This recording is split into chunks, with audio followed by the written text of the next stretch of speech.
Good afternoon, everybody, and welcome to this 7th edition of the Laver Cup. My name is Todd Woodbridge. I'll be working on the broadcast here throughout the weekend. It's my pleasure to introduce Team World, led by Captain Björn Borg and Vice Captain... Oh, gosh. It's red, yeah.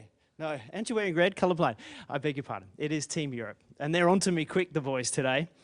Team Europe, led by Captain Björn Borg, Vice Captain Thomas Enqvist, Alexander Zverev, Carlos Alcaraz, Daniil Medvedev, Casper Ruud, Grigor Dimitrov, Stefanos Tsitsipas, and we also have our alternates here, Jan-Lennard Struff and Flavio Cobolli. Welcome to all of you. To get things started today, Björn, let's start with you. There's a bit of work to do after the last couple of Laver Cups.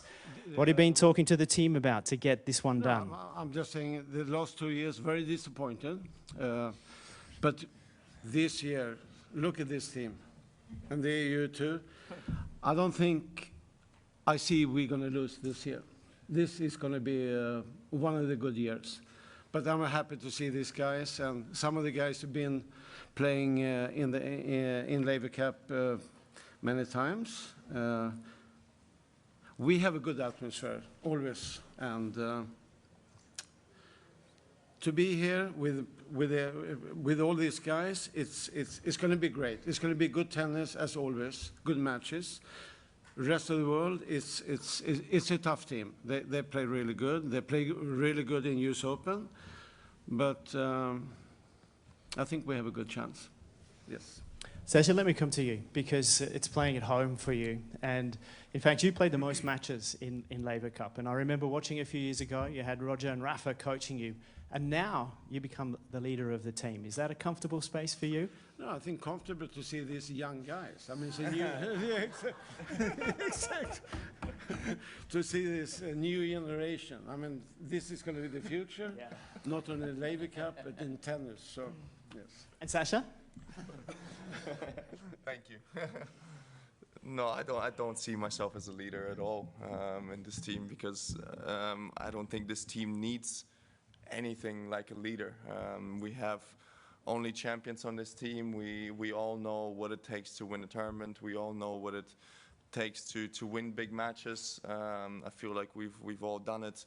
And yeah, I mean, I've played the most Laver Cups, but it is a very special tournament. It is very different to maybe the regular tournaments that we play, but I think we should enjoy each other. I think we should enjoy having the best all in our team. You know, normally we see each other at later stages of tournaments, and we want to beat each other. We want to do everything I can to win, and now we are here as a team, and we have one goal, and that's to win the Laver Cup. So it doesn't matter who's on the court. I think we as a team, we all have full trust in that person, and I'm just happy to be a part of it.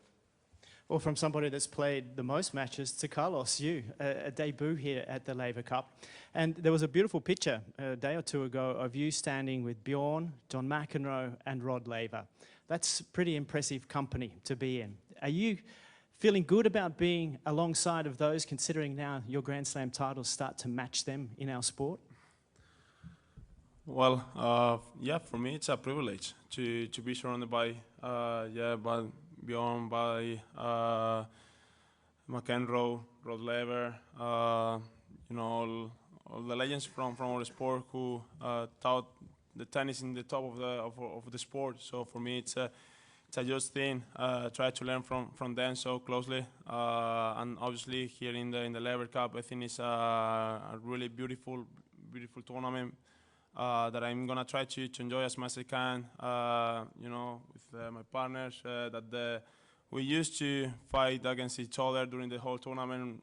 Now in this tournament, we're gonna cheer on each other. So it's gonna be a beautiful thing that I'm gonna try to enjoy. But yeah, I'm gonna try to learn from them as well as much as I can.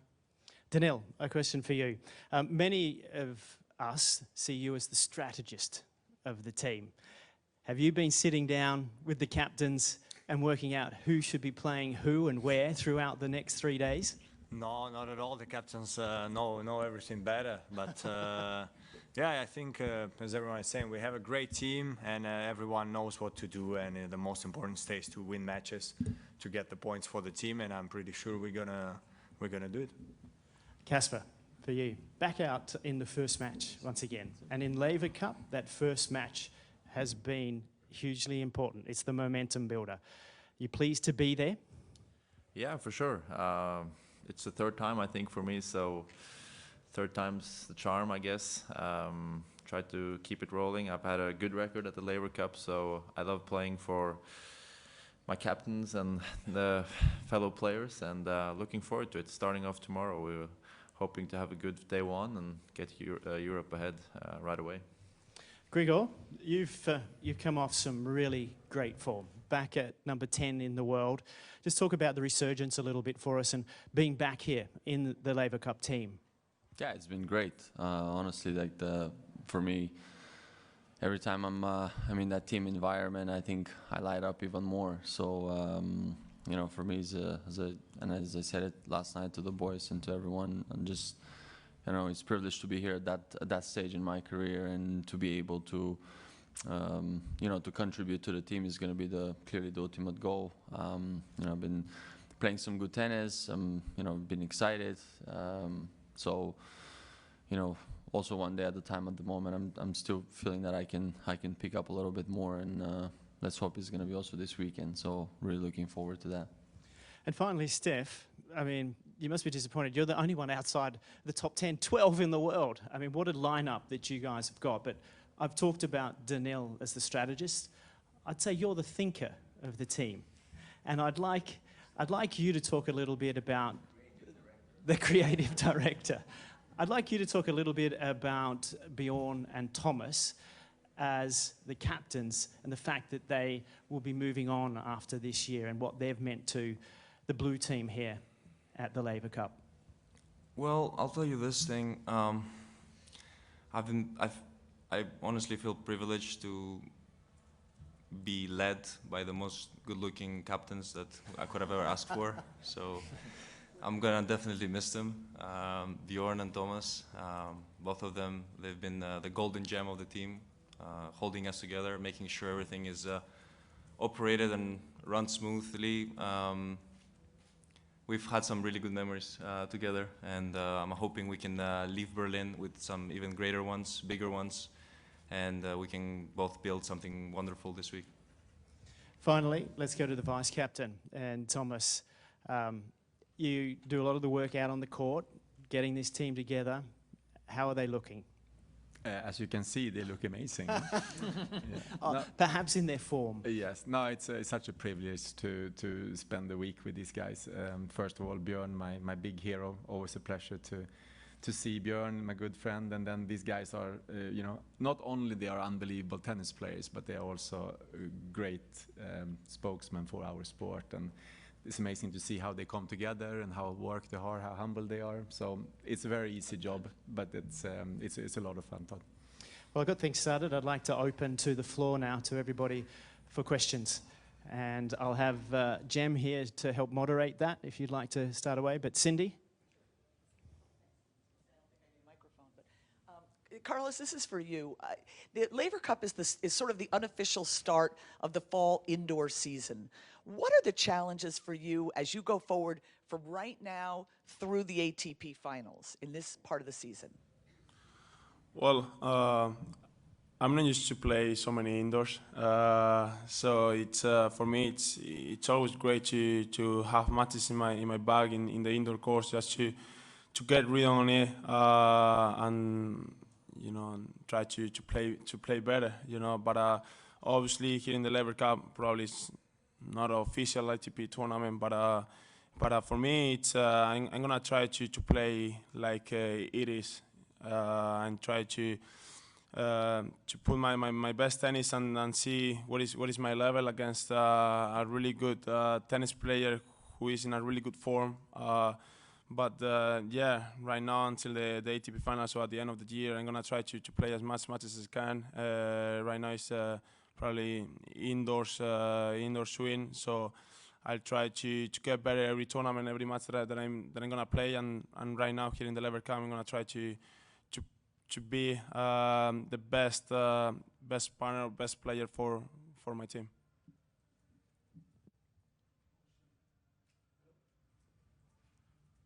Two question for Sasha. You've played more than 70 matches this year.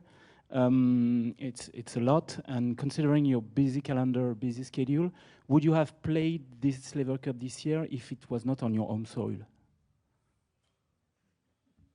I don't know, it's a tough question, but I've played the Laver Cup in a lot of different places.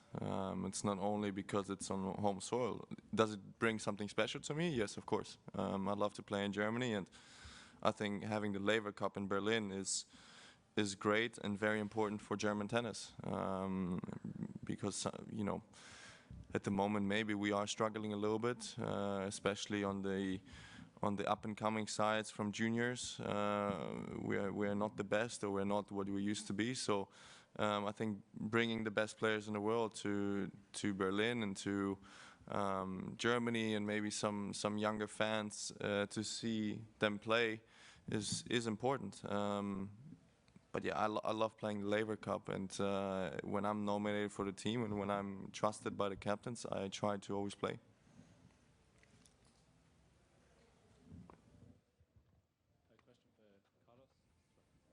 I wanted to ask you, no Rafa here, which obviously was a shame, but you've played against him, and I just wondered how you found that experience, you know, what it was like actually being on the other side of the court from Rafa.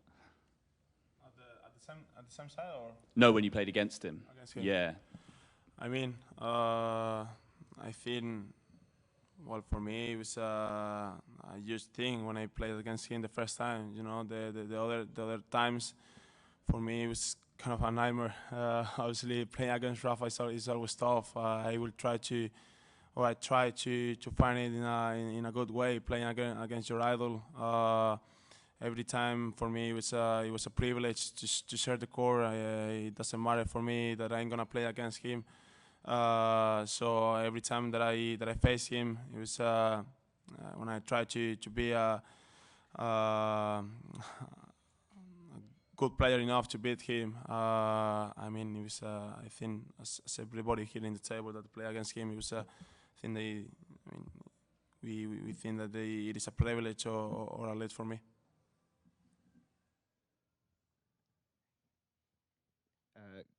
Hello. I've got a question for Daniil.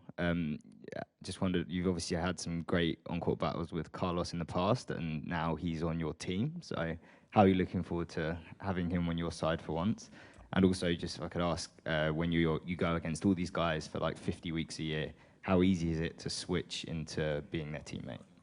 Yeah, it's actually very easy, because usually against many of these guys, in a way, you don't want them to win, like rankings or your matches, etc. And when you play them, so here's like the only week where you are very relaxed. You want them only to win. You don't care which score, against who. So it's a very easy feeling. And Carlos, I just wish he plays against like against me, and we're all good. And we're yeah, we get some points, and we're all happy. So I wish him only this. Yeah. Question for Carlos and Sasha. Playing doubles, can you tell us if you've practiced together? Have you decided which sides you're going to play on? And how do you look forward to playing?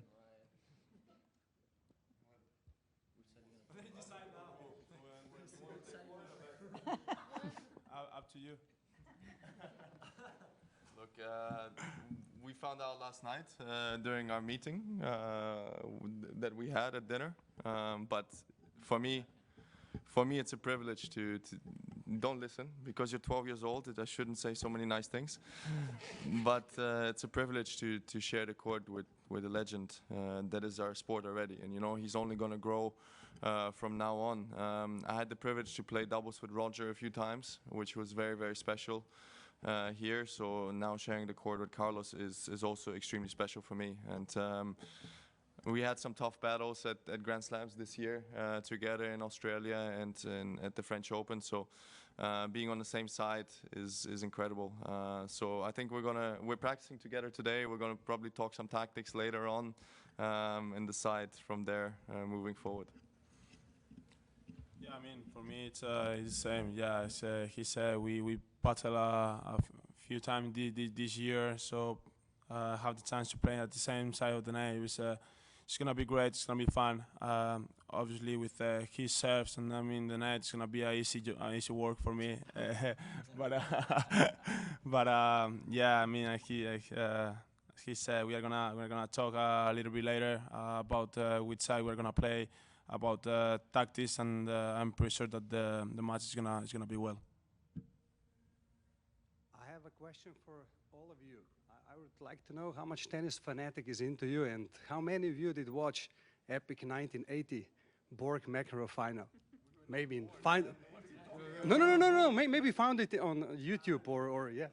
Anybody? I haven't seen it. No one. I can say that I watched the movie that is made by John and Björn, and especially about Björn, the movie that is made. What's the name again? Yeah, Borg versus McEnroe, and it had me crying at the end. So it's a very good movie. Yeah, I did. Yeah, because no, but it's well played, and it shows kind of Björn's side more. And at least in my case, it was a great movie, and I think everyone here loves tennis. And I watched countless of matches of him and all the other legends. So for me, it was at least a very, very cool moment. And for me, looking back, to see this guy, to spend time with these players, the future players. Tennis is one of the biggest sports in the world, but to be part of this team, to know these guys, it's a pleasure for me. It's very happy. I'm very happy to do that. History is history, but you know, for me, it's very emotional to spend time. Like we had a great dinner last night, to hear different stories, to hear these players talk about different things in life. For me, that means a lot. Are there any further questions for the group? Question to Grigor. We all saw the crazy and good images of your battle against Novak. And can fans here expect the same show with striptease and everything? I was hoping you're not going to mention that one. I don't know. I'll let the boys decide on that, whatever they want me to do. So, no, we had a great time with Novak. We win, Grigor gets naked, just for the female fans. That's a promise. And for Björn. Shirt off is fine, but no, we had a great time with Novak. It was honestly, it was such a great sport for that. I'm just truly happy to be able to, establish my foundation in such a way clearly, yeah, it's at times it's also all about that, about the enjoyment and something that is worth it and means something to you. So, and now I'm on the team with these fellas over here, so I guess whatever I promise I need to deliver, so I better be careful. Last question. Björn mentioned last night the great stories that came out, and I'm wondering, okay, the ones that came, yeah, you knew that I would ask that. I knew that. Yeah. I want to know what's the best story that came out of last night that you can retell from anybody? My mouth is like this, but. Why are you looking at me? Yeah, exactly right. Can I say something? Yes, of course. I thought it was funny because Björn told us a story about when he flew the Concorde to New York. And Carlos, he didn't even know what the Concorde was, so we had to Google a Concorde for Carlos because he's too young. I mean, last flight was actually 2003 or 2004, if I remember correct. And you were born when? 2003. There you go. There you go. Yeah. So we had a educational evening on that. We're good. Thank you, guys. That's what we're here for.